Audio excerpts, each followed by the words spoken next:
കായം സസ്യത്തിൽ നിന്ന് നിർമ്മിച്ചെടുക്കുന്ന രീതിയും ശുദ്ധമായ കായം തിരിച്ചറിയാനുള്ള മാർഗങ്ങളുമാണ് പരിചയപ്പെടുത്തുന്നത്. 4 വർഷം പ്രായമായ സസ്യത്തിൽ നിന്നും കായം ശേഖരിക്കാവുന്നതാണ്. വസന്ത ഋതുവിൽ ഭൂമിയോട് ചേർന്ന കാണ്ഡഭാഗത്തോ തടിച്ച വേരിലോ മുറിവുണ്ടാക്കുക. ഇതിൽ നിന്നും വരുന്ന കറ 2 ദിവസം കഴിഞ്ഞ് ശേഖരിക്കുക. വീണ്ടും 2 ദിവസം കഴിഞ്ഞ് അല്പം മുകളിലായി മുറിവുണ്ടാക്കി കറ ശേഖരിക്കുക. ഈ കറ ഉണക്കിയെടുക്കുന്നതാണ് കായം. കായത്തിൽ ഭാരം വർദ്ധിപ്പിക്കാൻ വേണ്ടി ചിലർ ഗോതമ്പ്, മണൽത്തരികൾ, മറ്റു കറകൾ തുടങ്ങിയവ കൂട്ടിച്ചേർക്കാറുണ്ട്. ഈ അശുദ്ധമായ കായം വെള്ളത്തിൽ കലക്കിയാൽ അത് പാത്രത്തിനടിയിൽ അടിയുന്നു. തീ കത്തിച്ചാൽ മുഴുവൻ കത്തുകയില്ല.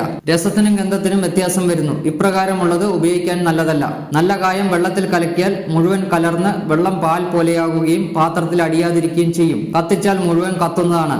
വെള്ള നിറവും തീക്ഷ്ണഗന്ധവും ഉണ്ടായിരിക്കും. നല്ല കായം ചൂടാക്കിയ നെയ്യിലിട്ടാൽ കായം ഉരുകിച്ചേർന്ന് ചുവന്ന നിറത്തിലാകും. വീഡിയോ ഇഷ്ടമായ ലൈക്ക് ചെയ്യാനും ഷെയർ ചെയ്യാനും കമന്റ് ചെയ്യാനും ചാനൽ സബ്സ്ക്രൈബ് ചെയ്യാനും മറക്കരുത്. നിങ്ങളുടെ സപ്പോർട്ടാണ് എനിക്ക് മുന്നോട്ടുള്ള വീഡിയോകൾ ചെയ്യാൻ പ്രചോദനമാകുന്നത്. വീഡിയോ കണ്ടതിന് നന്ദി.